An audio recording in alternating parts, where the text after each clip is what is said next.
Welcome everybody to our Research Fellowship Applicant webinar. This one focused on the MOJ Data First Family Court linked to Cafcass and Census 21 dataset. Bit of a mouthful. I think as this grows, we may need to think of a snappy title or a name for this one in future webinars, but currently it fits on our slides. But no, great to have you all here. And really this is an opportunity for you just to come and hear about the linked data set and the kind of census information that we've linked in as the new iteration, and we'll speak a little bit about our fellowship call as well. But just very quickly, please do keep yourself on mute whilst the presentations are ongoing. We're a little bit of a smaller group today, so we encourage you to use the chat to post your questions. We will stop sharing the slides at the end during the Q&A, and you're more than welcome to then come and turn your camera back on and come and ask your questions live if you would like to do that. And we are recording this, and it will be made available online for those that can't make it today. We'll share slides around as well and try to follow up on any questions that we don't get to in the time today. I do have a very quick poll for everyone here today, just to understand your kind of experience with the data set and your intentions with the fellowship call, just to help us with our planning process and inform our future presentations as well. So I'll launch that now whilst I run through agendas and introductions, and hopefully you can all see that poll. So really today it's really given over to our data owners and partners to kind of share insight into the linked data set and share information around the updates that we're promoting as part of the fellowship call as well, and give you lots of time to ask your questions, whether you're familiar or unfamiliar with the data. Really, there are no silly questions today. Really, just if it's the first time you've heard about this data set, please do ask all clarifying questions. It really helps the researchers that access the recording as well. So don't hold back in the questions in the chat as well. We'll run through just some quick important features of the fellowship call as a reminder, but really then I'll hand over to our speakers to run through both data sets and advice. John's going to speak a little bit about Sale Data Bank and kind of accessing the data set there. And then we have Lisa Harker on the call as well. Who's going to talk through some potential research questions and priorities using the data set. We have a great collection of experts on the call today, so please do use them and send through those chats, and I'll be monitoring that as the speakers are going through. So we'll kick off with some quick introductions. I'm Greg Meredith. I'm a senior research and impact manager at ADR UK. I look after our research funding and design and evaluation within the strategic hub. Bogusha, do you want to introduce yourself? Hi, I'm Bogusha Wojciechowska. I'm also part of ADR UK and part of the same team as Greg, working on commissioning research fellowships. Great, and we'll go down in order. So Saif, do you want to go? Hi everyone, I'm Saif Ullah. I'm Senior Research and Evaluation Manager at Cafcass, so I oversee our research governance process and supporting the research work through the data partnership and through ADR UK. Great, and we'll go to MOJ. Hi everyone, I'm Georgina Eaton, lead statistician and principal social researcher in the Data First Research Academic Engagement and Comms team. So overseeing research fellowships and access to the Data First data sets. Great, thanks for that, Georgina. The sound's coming through, but my video is frozen, so I don't know if that's the case for everyone else, but resetting that may help. I've got Johannes on the introduction slide as well. Johannes on the call. Yes, hi, my name is Johannes Huber. I'm a senior research officer at the MOJ, and I'm mainly involved in data mapping and research for Data First. Great, thank you. Good to meet you. And Lisa. Hello everyone, I'm Lisa Harker. I'm director of the Nuffield Family Justice Observatory, which is an independent organisation hosted by the Nuffield Foundation, and we try to improve outcomes for children and parents by using data and research in the family justice system. Great, thanks for that. And finally, John. Hi everybody, I'm John Smart. I'm the Chief Operating Officer of Sale Data Bank based in Swansea University, and I'm Head of Programmes in Data Science in Swansea, one of which is ADR Wales, which is part of ADR UK. Great, thanks for that. I'm just going to recap, and some of you may already be familiar with this, but there may be attendees that haven't attended any of our other webinars. We're currently, we have a funding opportunity available currently for an 18-month research grant up to £175,000 at full economic cost. This linked dataset is one of the datasets we're promoting through that call. You can apply to use the dataset through that fellowship call. The deadline to apply is the 10th of October at 4 o'clock. We've run previous webinars going through the eligibility and the criteria and the process, etc. And the recording of that is available online, and we'll post some links into the chat as we go along so you can access that. We are running a webinar tomorrow on how to write a successful fellowship application. We're drawing on the experiences of our previous applicants and successful fellows that are using some of the data first data. So it's a good opportunity to come along and hear about that if you are interested. I'm intending to apply. But given there's a lot of recordings and slides and things available for that, I will skip over the rest of this and we'll jump straight into the data set, which I suspect most of you are here for. So I think I'm handing over to Georgina first. Oh, you're on mute, Georgina. Yeah, thank you. Yeah, so it'll be a combination of myself and Saif, who's going to cover the Cafcass data, and then John's going to cover census data. So if we can move into the next slide, please.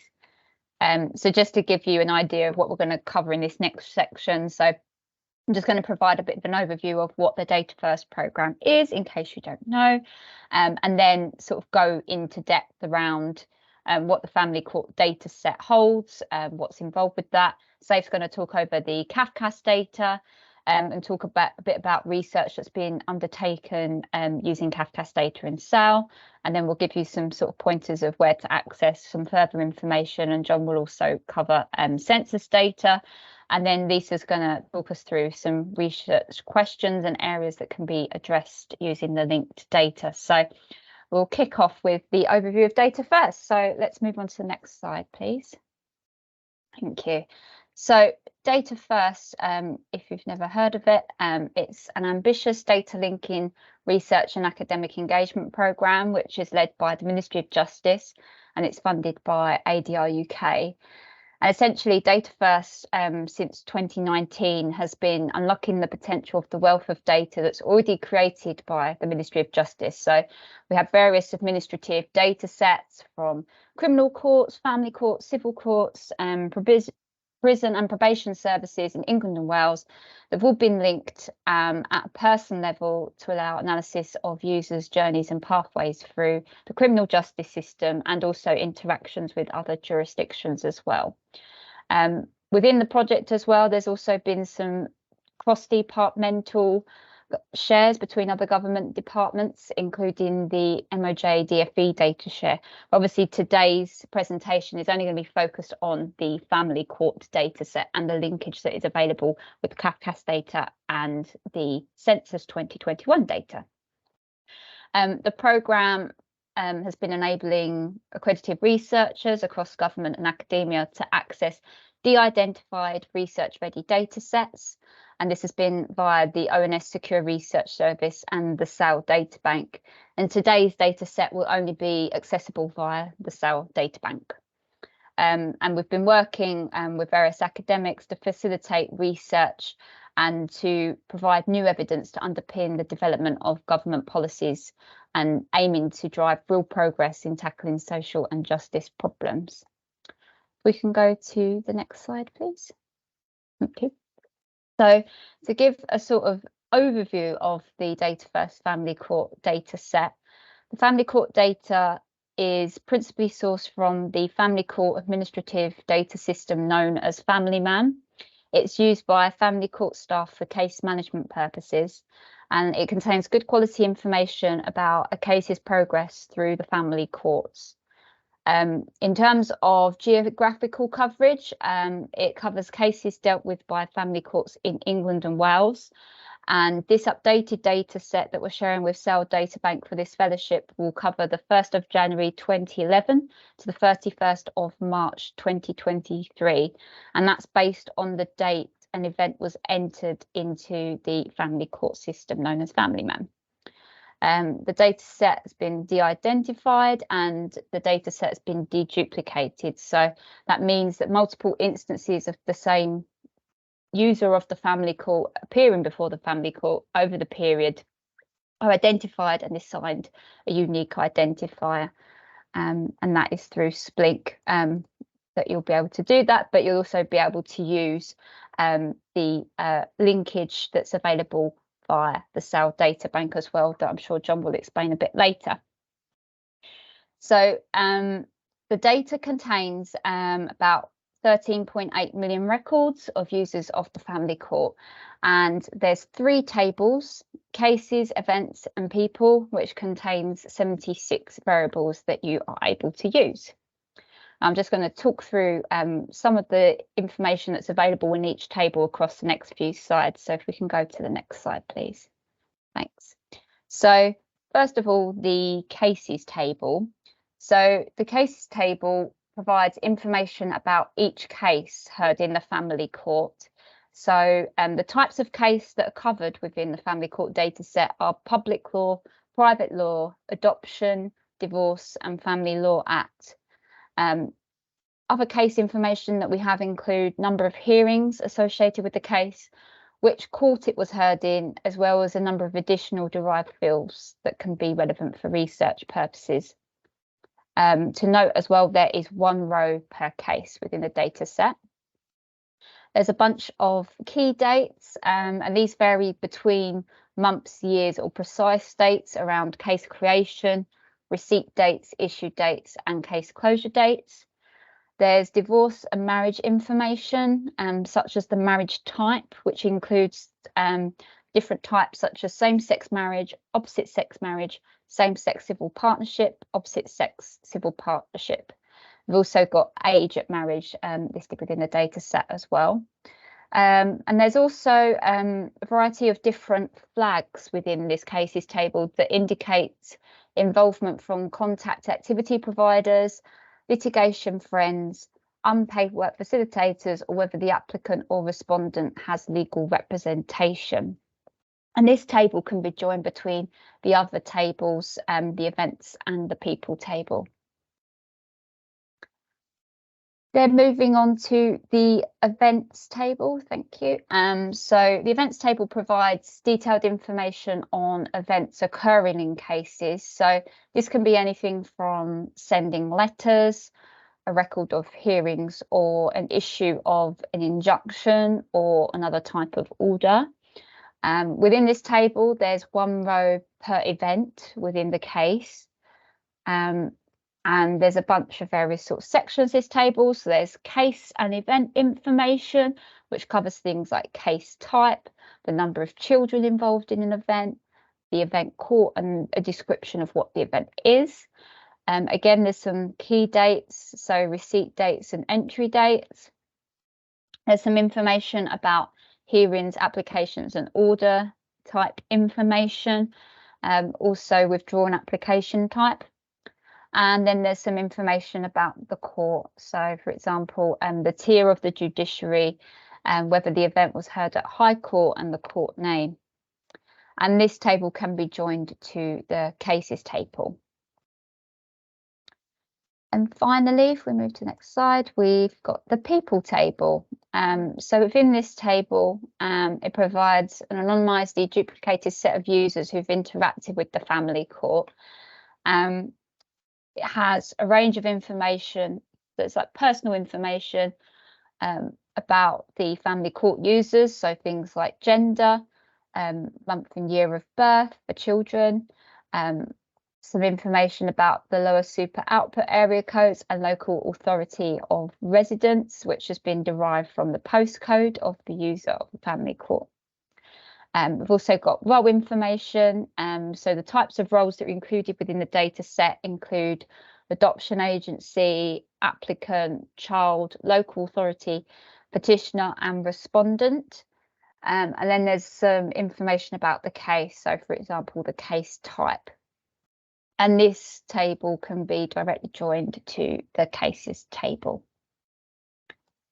And then if we move to the next slide, I'm going to hand over to Saif, who's going to take us through the Cafcass dataset. Thanks, Georgina. Hi, everyone. So I'm going to take you through briefly the Cafcass data set. So Cafcass population data in SAIL covers the period from 1st of April 2007 to 31st January 2023. So that was when our data was last refreshed. We refresh our data every 6 months. So, and I believe there's a refresh coming up fairly soon. So we should be covering the same periods that the MOJ data set covers within this linked data set.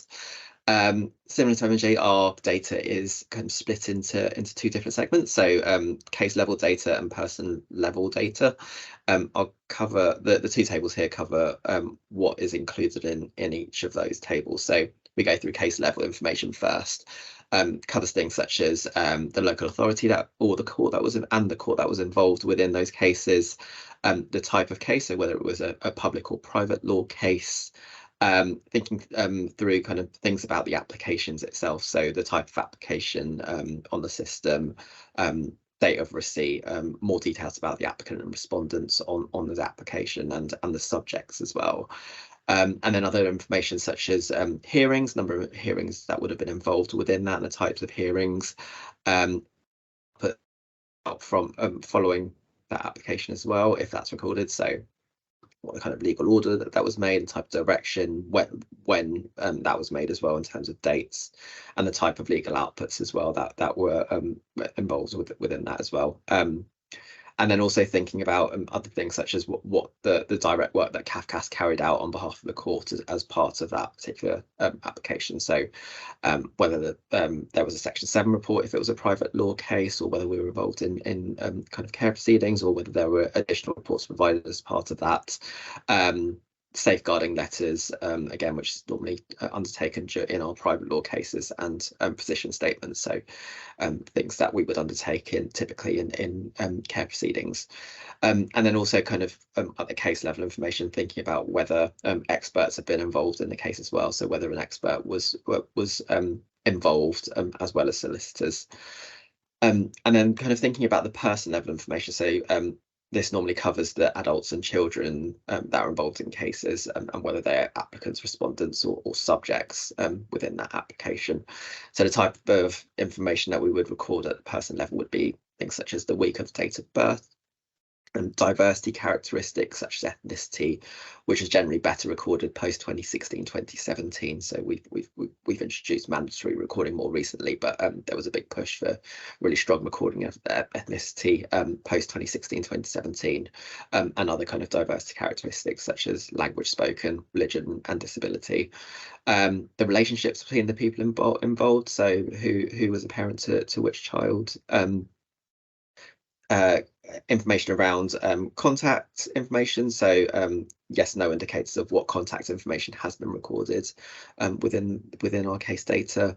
LSOA ID of the postcode for the associated address, and then thinking about things such as the type of address that's there as well, so whether or not the residential address is an institution or not. And if applicable, whether week of date of death, which is another thing that we record within our case system. There have been some additional variables that have been added during the process of refreshing our data every 6 months, and these are things that we've added to our case management system over recent years. So there are things such as whether the child was seen by Cafcass and how that took place. So whether it was virtual, whether it was an in-person meeting, what are the type of commission services that the families may have been requested to attend from the court order. So whether they attended something such as like a child contact centre, or were asked to attend a separated parents information programme. These types of commission services, which would you be able to find within the data as well, and other things such as if a final care plan has been recorded or if further work has been ordered, and also whether child need, which is the specific vulnerabilities that we would record as part of cases, whether that's been verified or not by other means within the case management system. Can I go into the next slide, please? So this slide just gives an indication of some of the research that's been undertaken previously using Cafcass data via SAIL. A lot of this work is massively credited to the Nuffield Family Justice Observatory as part of the data partnership, which is a collaboration between Lancaster University, Swansea University, and Cafcass in England and Cafcass Cymru as key stakeholders within that. So this just gives an idea of the potential of our data alone. Things that have been undertaken have included understanding the number of newborn babies that have been involved in urgent care proceedings in England and Wales, thinking a bit more about cases within private law itself, so understanding who has been coming to court in England, particularly demographics as well, and understanding linking that to kind of deprivation statistics within the areas as part of what we record on the LSOA ID. Worth noting that in Wales, because they are a government body, they are able to link to other data sets through SAIL, which currently isn't possible with Cafcass England data, but we're hoping in the near future might be. But one of the papers that we've listed here, which is on uncovering private law adult characteristics and vulnerabilities in Wales, links to other data sets within there. So it just gives an idea of the potential again of SAIL. And then there are a couple more papers here that I've included, looking at kind of older children and young people in care proceedings in England and Wales, and what we know about children deprived of their liberty in England and Wales was another paper produced by the Nuffield Family Justice Observatory. This, just to highlight that's some of the data that's we've been able to undertake using the Cafcass England data, but there's so much potential in terms of this direct link data set, and what other insights that we can gather through the family court data and now with the Census 2021 data. So I think I'm handing back over to you, Georgina, to take us through the final slides. Thank you. Yeah. So this just gives an overview of when you've sort of linked all of the family court and Cafcass linked data set, the sort of things that sort of come out of that. So thinking about family law applications and legal outputs, we've got stuff around divorce, private law, family law, public law and adoption cases, marriage and divorce characteristics, sort of a range of personal level information, some information about legal representation and stuff around the case events, timeliness and the number of hearings. As we said as well, obviously the sort of coverage of that is England and Wales, and the time periods we've already discussed. As I've said, hopefully the refresh of the Cafcass data will mean that it should cover the sort of whole range of the family court data that we've got as well. So moving on to the next slide, which just basically gives some points of access to our data catalogues for each of the data sets. So if you want to know more about the family court data set, there's the data catalogue that's available on the gov.uk webpage for Data First, and then there's also Cafcass England data catalogue available by the Health Data Gateway website as well, if you want to know a bit more about variables and stuff that are included. I think at this point I'll pass over to John. Thanks, Georgina. So if I give a bit of background, the initial piece of one forward, please, Greg. There we go. The initial piece of linkage work, which is touched on, was the linkage between Cafcass England and the MOJ Family Court. There's active research being undertaken on this at the moment by the Family Justice Fellowships, Nuffield Family Justice Data Platform, and other areas of ADR UK, particularly focusing on children's outcomes, and the strengths of the data linkage outlined by Georgina and Saif show the level of research equity that's within the data set and can be derived for the purposes of research. For this call, we've sort of moved on to a new iteration, and this is with the inclusion of Census 2021. So Census 2021, I'm sure you're all familiar with, is a snapshot in time of a population, in this case, May 2021. The richness of the data set includes a wide range of fields about household, family composition, age, demographics, employment status, health, types of housing. So it really adds to the richness of the questions you can ask with linkage to the MOJ Family Court and Cafcass England.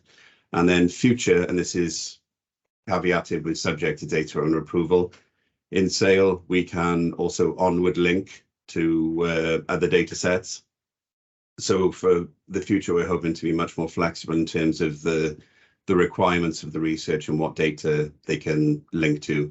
There are caveats around this in terms of the linkage that's possible in Wales against the linkage that's possible for English data sets, but ultimately we want to move to a place where we can utilize all of the data sets at our disposal to be able to create a linked data set that you can execute research on, and there's there's not overlapping data or missing data. Often we use other data sets as proxies to answer questions, but touching back on the value of the census, we are using it as a population spine in effect and doing the linkage with the family court and Cafcass around that. But it is the gold standard snapshot of a population. One on, please, Greg. So Saif and Georgina have covered the data sets, and there are links to metadata catalogs and data dictionaries. There is a document that I've sent that will go live very soon, and Census 2021, we're hoping very soon next week to be able to share the full data specification. Sale received this data at the end of March, so this is the first linked usage that we're going to have. So the team have been prepping the data, so the metadata is due to be uploaded next week, and the data catalog will be available also the following week. So we've been working as fast as we can on this. But just in terms of an overview, I've included links in the presentation for the census. As I said, there's a raft of different demographic indicators in there, ethnicity, health. I would encourage everybody, even if it's not directly related to this call, to do some research around the census, and that could help us inform future linkages for research. So there's a lot more information on the website, so I won't really touch on it here. In terms of the application to Sale, everything is managed via a single point of contact within Sale. So if you're going to apply or you're interested in applying for this call, there's a contact point via Sale. They will be happy to discuss an application at any time with you or discuss the data itself. But generally, the flow of the application and governance process is you have the application for the actual fellowship itself, but when it comes to the data approval, there are in effect 3 steps. So we have data owner approval. This would be ONS, who own the census data set, MOJ and Cafcass independently assessing whether they will give their approval for the use of the data. And then there are 2 separate approval mechanisms. So one is the Sale approval mechanism, and this is an independent panel that judge all applications on the basis of public benefit and also the correct and proportionate use of the data. And the research accreditation panel. The research accreditation panel is related to the Digital Economy Act. It's a UK SA process. And what they will do is, again, look at the project proposal and see if it is the request is suitable and proportionate in terms of the data ask. And alongside this project application process, there's also a researcher application process, and that will involve submission of a CV, the undertaking of the ONS accredited researcher. But again, I touch back, it's all managed by a single contact point within Sale. So, I'll share the contact later. And once the data is provisioned, Sale users access it within the Sale Gateway, which is a virtual Windows-based desktop environment. You can choose, if you wish, to access the data via a physical safe room, or we have part of the SafePod network. But most of our users, because it's a ISO 27001 virtual interface, you can use it from your university desk, or you can use it from home. It's all preloaded, so you look at it and it looks like Windows, but there's every single application you could wish to use for data analysis. everything from SPSS, data, SQL, R, Python. There's a vast catalog of open source software. So if you have a particular application that you've always used, the team can preload that for you, and it's got the standard software such as Microsoft Office. And as you go through the process, outputs are reviewed. So if you require a table out, or you require a graph out, or a chart, these are submitted to an output review team, and they will come back within 2 days with the approval for you to put that chart document in. And really, that's statistical disclosure control. They're checking that there's no risk of spontaneous re-identification, and they also abide by the small number count as well. Next slide, please, Greg. So the IGRP and RAP approvals, we have, through lots of work with ADR and UKSA colleagues, it's not massively onerous. A lot of it is managed by sales. So we have one application form, and that splits into two. One goes to our IGRP, and the other one goes to the RAP. It gets internally reviewed by 2 senior analysts and a governance person from the sales team before it even goes to the panel.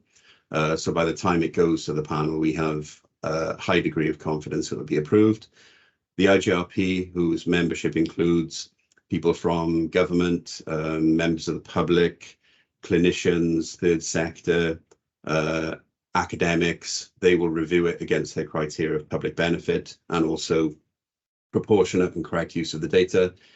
They will give their approval, and then we await the RAP, the Research Accreditation Panel approval. And most recently, those two have been coming in pretty much at the same time. And once those approvals are gained, you have a live project. The data are loaded onto your system as per your data specifications. And uniquely, what we do with the fellows is we have a support model around each fellow. So the current fellows we've got have access to research mentors, and these are senior analysts that they meet with them periodically, and they can also contact them for any ad hoc issue related to access to data, to research, to issues with code. And there's also support from a public engagement person, so they will help the fellows integrate public engagement involvement into their project. And additionally, we also have a impact manager. So from the very start of the project, the impact manager will help the researcher develop their impact pathway.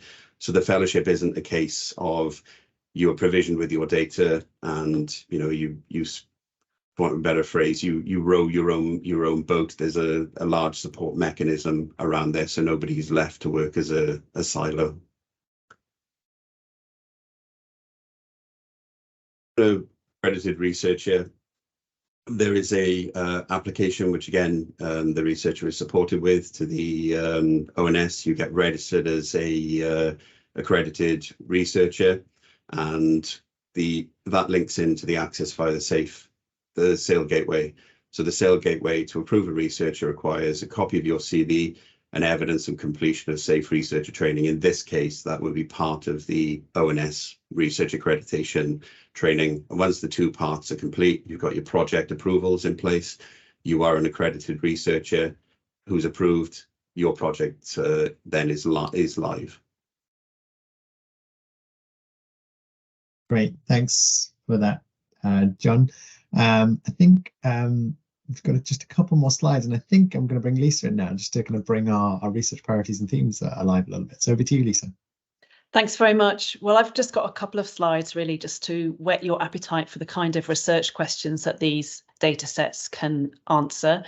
If you're not very familiar with the data sets or indeed with family justice research, it's worth saying that we're really at the beginning of being able to help those working within the system understand how it's operating and how to improve outcomes for children and parents. So there really is a lot of appetite from judges and magistrates, barristers, solicitors and social workers for research of this nature. And if any applicant would like to speak to the Nuffield Family Justice Observatory before they put an application, we'd be really happy to advise you on the relevance of research questions to this practice. But to give you some examples of things that could be answered using these data sets, here are 5 examples on this slide. So firstly, as you heard from Saif, we have already published some data looking at who is coming to court in private law and public law cases. But we still don't really understand a lot about the circumstances in which families are living before they come to court. And this linkage with the census data will help us really answer some really critical questions about the composition of households who are involved in family court cases, where they're living, who they're living with, and so on, and how this changes through before, during, and after court. So that's obviously critical evidence for us to understand the circumstances of families, how to support them better before court to avoid the need to go to court, but also for the family court itself to be thinking about the circumstances and needs of families to make sure that it's operating in a way that meets their needs. Secondly, litigants in person. So since 2013, when the legal aid changes were introduced, most private law applicants do not receive legal aid. Legal aid is only available to those where there are domestic abuse allegations. So the majority of cases involve one or more of the parties without legal representation. We don't know very much about how this has affected the pathway of cases through the system, the duration of cases, the number of hearings, the number of experts called, those kinds of things. The family justice system was set up on the basis that people would have legal representation and hasn't changed its practice much in relation to litigants in person. So it's really important for us to understand what difference this has made to the duration and pathway of cases. Thirdly, we think about family justice as being broadly about public law cases, that's child protection cases, and private law cases, that's disputes but normally between 2 parents about the arrangements for their children. But in actual fact, there is a great deal of overlap between those 2 types of cases, with some children subject to public law intervention and then shifting over to private law and vice versa.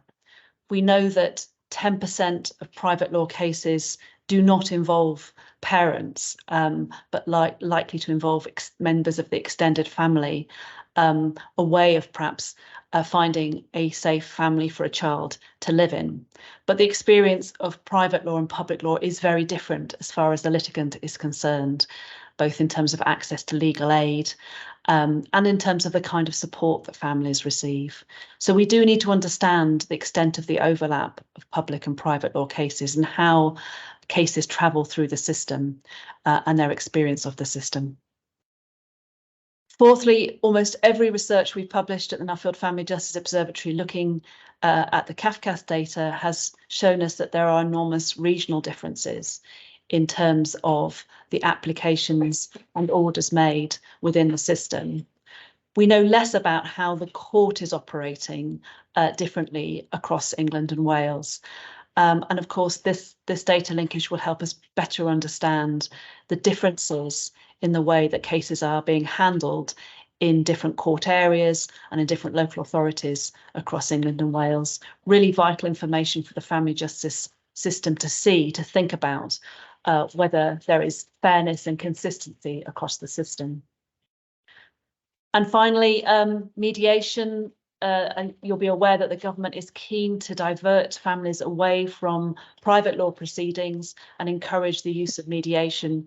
But we actually have very little information at the moment about how much mediation is being used and in what circumstances and how this affects the trajectory of cases. Next slide, please.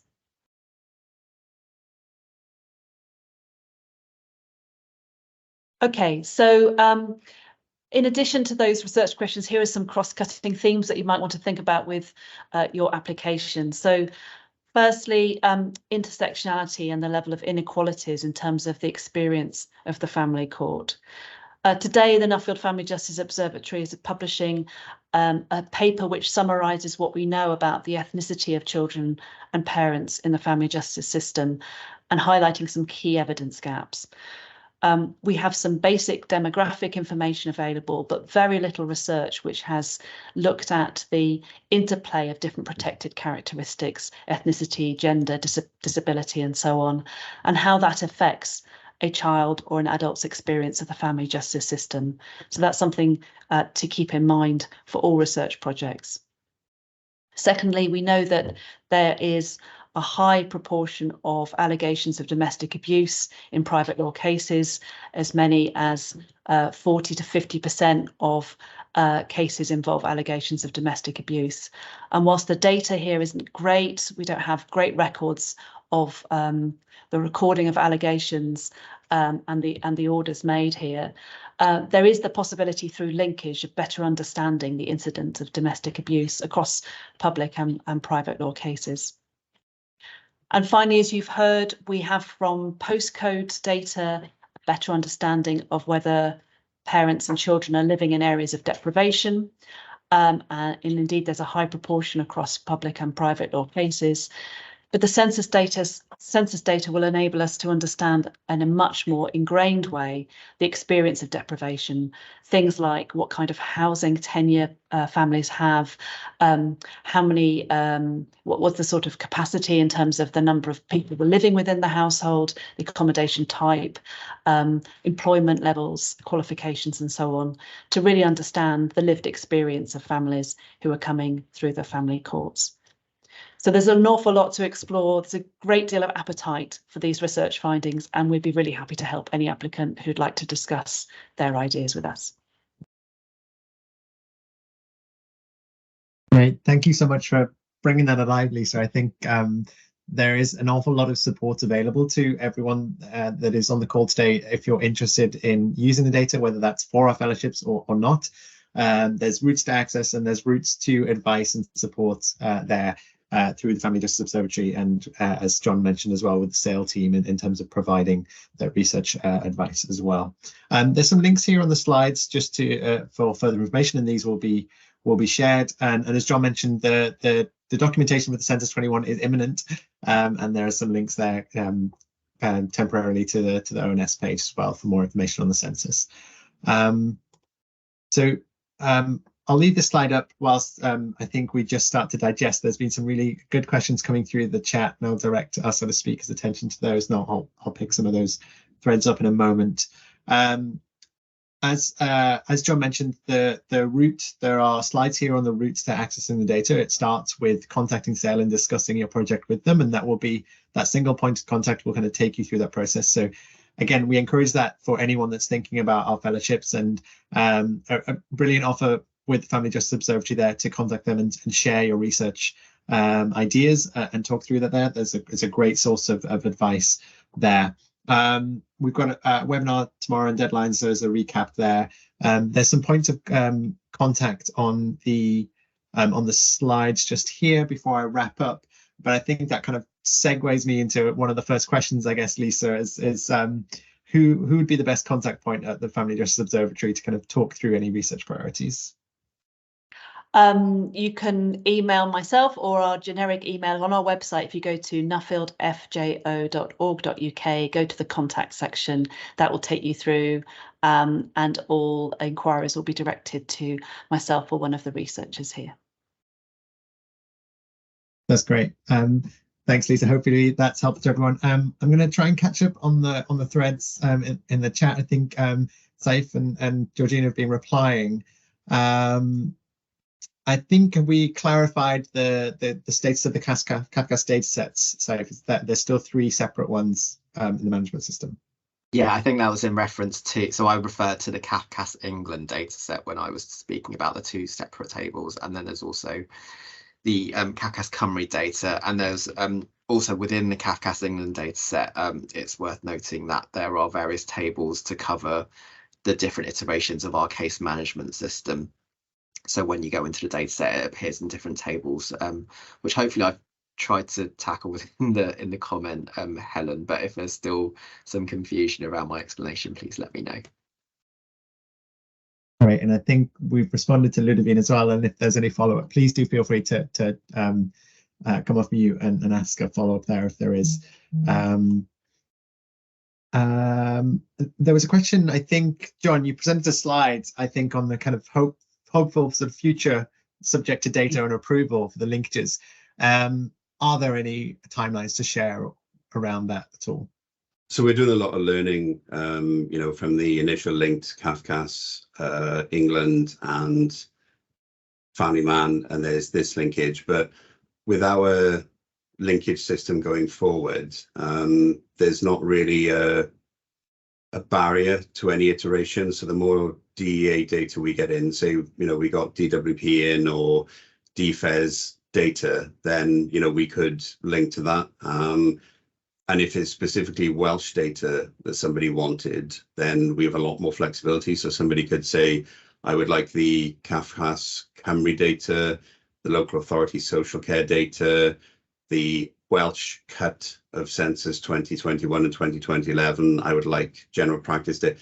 There's multiple iterations of what they can request there, but really with the more data we get on board from the Digital Economy Act, the English data, for want of a better phrase, there's not really a limit. So yes, if we had DWP come on board or Department for Education, that could be an application that somebody could put in.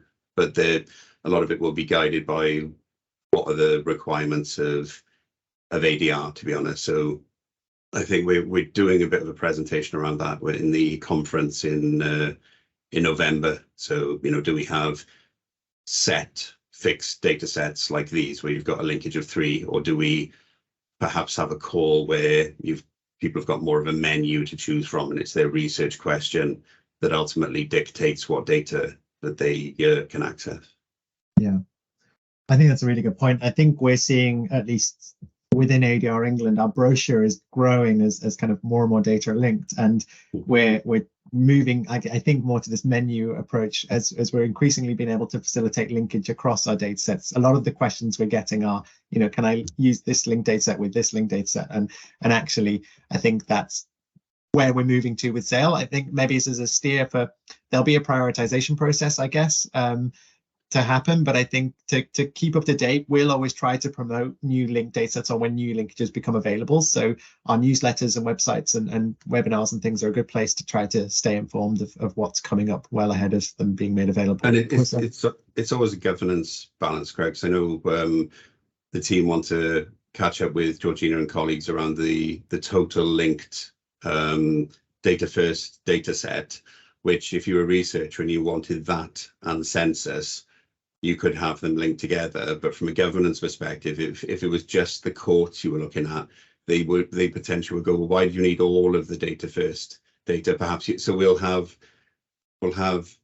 larger builds, but at the same time the component pieces, because from a governance perspective, data minimization, depending on your research questions, you might not be allowed access to the much wider data, even though from a researcher's perspective, you would see great equity in it. You'd still have to make that governance argument.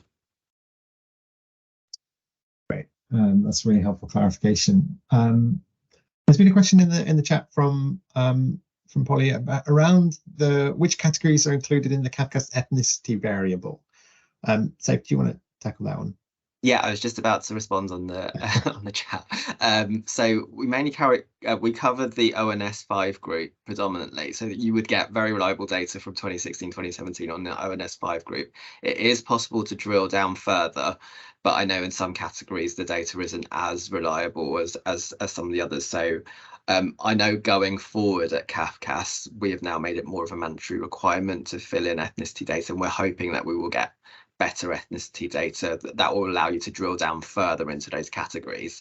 But for now, I think yeah, it's possible to go down further for some of the groups, but not necessarily for all of them. So ONS5 group is the one that's been reported on mainly in previous research that's used Cafcass data on ethnicity. Great, thanks for that. I think that the next part of the question, I think, is one for you, John. Would it just be the individuals that are linked that we have census information about, or would there be information for the wider household in there as well? Do you know? It would include data, depending on the linkage, it would include data about the household composition as well. I'm sure there are, Polly, I don't know if you have any follow-up questions there around whether there's specific household level information you have questions around, but please do feel free to jump in.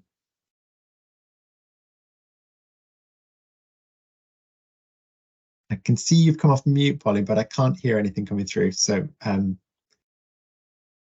won't mind if I get interrupted if your mic starts working. So do just let us know. So there's been quite a few questions. I think maybe Georgina, one for the kind of courts data and what we have from Lorenzo, whether the full text of care plans are available and whether we have judge's ID. Can you see that message, Georgina? Yeah. So yeah, there's no sort of like full text or free text fields available in the data sets because they've all been de-identified. So we don't have any sort of like other reports and orders available. Everything that we have available essentially is within those data catalogues that we've got links to. So yeah, no sort of like full reports and things like that. Yeah, we don't have any information about judges that we have ourselves or are able to share. Might be one for John. So about census data, is it being linked at the individual level or available at the area level? I think it's individual, is that right, John? Yeah, perfect. And then are domestic abuse cases included in family court data or in the MOJ data that is not yet linked? So domestic abuse cases, well, we have domestic abuse cases within the Family Law Act cases, but you're not necessarily able to split them out that easily. So you could say, you know, Family Law Act, but we haven't got a specific variable that is a flag which says this is domestic abuse case. There's a flag which called harm alleged that we have in the data set, which indicates whether harm was alleged, but again, the type of harm is not specified, and it's only added at the application stage. So there are sort of quite a lot of caveats around sort of analysis used on domestic abuse cases, essentially. Thanks for that, Georgina. I think we've got a question around the linkage, the status of the linkage across the data and the linkage rate between Cafcass and 21 census. John, do you have an update you're able to share on that? In terms of the linkage percentage? Yeah, I'm going to assume it's about 81% at the moment. So the approach we're taking with the Cafcass and the family court linkage is we're versioning it. So the more the team learn about it, the more the version can be derived with a better probabilistic matching. And that's really informed this data set. So by the time the applicants come to have data, we should be on about version 3 of this data set. And we hope to get the matching right up into the high 80s or low 90s. But it's the strength of the census that really helps us here, because in Wales, we have a population linkage spine. It's the National Demographic Service, which uses every time somebody's born, you get an NHS number, and it's the closest we can get to unique identifier. We never had that when we linked Cafcass and Family Man. But by the introduction of census, we're using it almost like a proxy population spine, and it's really helped improve the linkage rates. Great. That's really helpful. I think whilst I have you here, I think a follow-up to the household level information, just to double check, for a data set that we have in our ADR England dataset brochure, the Grown Up in England dataset, we do have individual census data for children that are linked into education data, but we don't have information on mothers and parents in the wider census records. The share only included those matched in. Just to double check that it would be that individuals that are linked into the census, you would see individual level data for wider household members. Also say, would that be included or available? Yes, it would. And, is it accommodation specifically, Greg? Is it the type of accommodation that? I guess it would be the wider household level. There'd be accommodation, but individual sort of census information on the mothers or other parents that may not be linked into the sort of events or case information? Yeah, there would be that data there, and you know the census recognizes lots of different sort of models, for want of a phrase, of families, from living with grandparents to living with guardian to, you know, there's multiple iterations of that, so that would be included in the data. Yeah. And in terms of the household makeup, census is incredibly good, even down to what is the accommodation type, what is it mortgage, is it a landlord, do you want a short tenancy, you know, the coverage in household is really, really good in the census. Great, thank you. We've had a question on mediation. Georgina, I don't know if this one for you, where you could just clarify what mediation information is involved.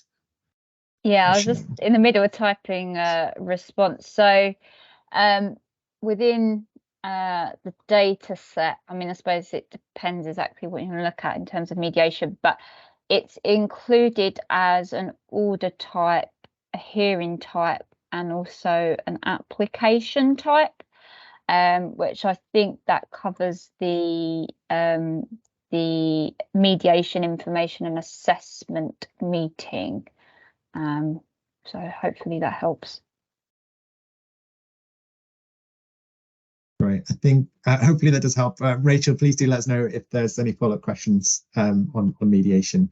I think we've shared the link again to the data catalog there, so hopefully that's now accessible.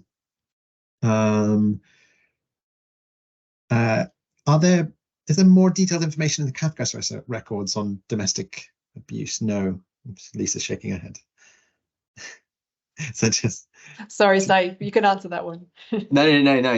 I think you're shaking your head to answer it very well. I would say that we have managed to link health to health records in Wales, and that does give you, through GP records, a bit more information. But it is a bit of a struggle to piece together the picture around domestic abuse. It's something that the Office of the Domestic Abuse Commissioner is looking at. So if any research is interested in exploring this area, that's another source of advice and information. We've had a question around onward linkage to the ONS longitudinal study, and whether that would be part of the menu of data sets available. I think I don't know if that's in the pipeline of ideas currently, John, the sort of linkage onto longitudinal data. I think it's noted here there was an interesting recent study by Amanda Sacker there. Not specifically. I think yeah, it needs, on this sort of wider menu, it needs a bit of a discussion with Rosie and yourself, Greg, and Karen Powell, because you know, you could make it a million miles wide and an inch deep. We could certainly link to other ONS data sets that we have, like annual population survey, annual survey of hours and earnings. If this was part of the mix, then that's absolutely fine. But we'd require that discussion, a bit of a strategic steer from ADR of what are the priority areas, really, because, you know, the difficult one for us is to gauge that user demand for certain data sets, because otherwise you can spend a large amount of time developing a product, for want of a better phrase, that there isn't really that usage in. That's where we don't have that massive amount of intelligence of what does the researcher base want next. Yeah, and I think that's just where we always want to hear from researchers and hold conversations like this and try to establish really where we need to move forwards, I guess, as we've got a long list of data sets we could be linking to and prioritizing. But I guess the more you speak to us around priorities, the more we hear, that helps with that steering, definitely. I think that brings us to the end of the questions, I think, that I could see in the chat. So unless I see anything else, I think I'll bring this to a close. We're sort of running towards the end now, but I really want to just thank our speakers, Georgina, John, Lisa, and Saif. Really thanks for bringing this to life, for sharing the data set and sharing the research priorities there. We really welcome applications using the data set, whether that's through our fellowship call or whether that's Whether that's ongoing, as John mentioned, please do get in touch with SAIL and utilise the offer by Lisa to contact the Family Justice Observatory as well and speak to them about your research. Sorry, Greg, I think there's one last question. Yeah, I could see that coming in. Yeah, there's an orders report tonight there. Cafcass or courts data is information of the type of care available for children in care. Do we know? Does anyone want to volunteer to take that one? I was just about to, could you clarify what do you mean by type of care available for children in care? Do you mean the type of application? Ask Lorenzo to come off mute, be brave and or type if that's okay too. We can just type it in the chat otherwise. Yeah.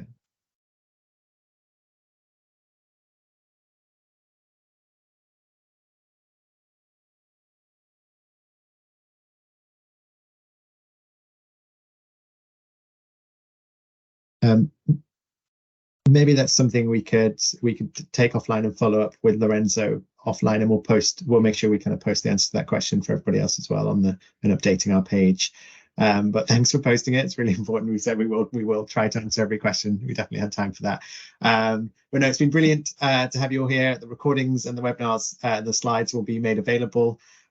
Yes, great. Thanks, Lorenzo. And we'll be in touch to follow up with the recordings once they're there. And do, like you say, there's contact points shared, so please do use them and get in touch.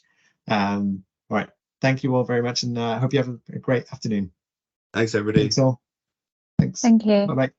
Thank you. Bye.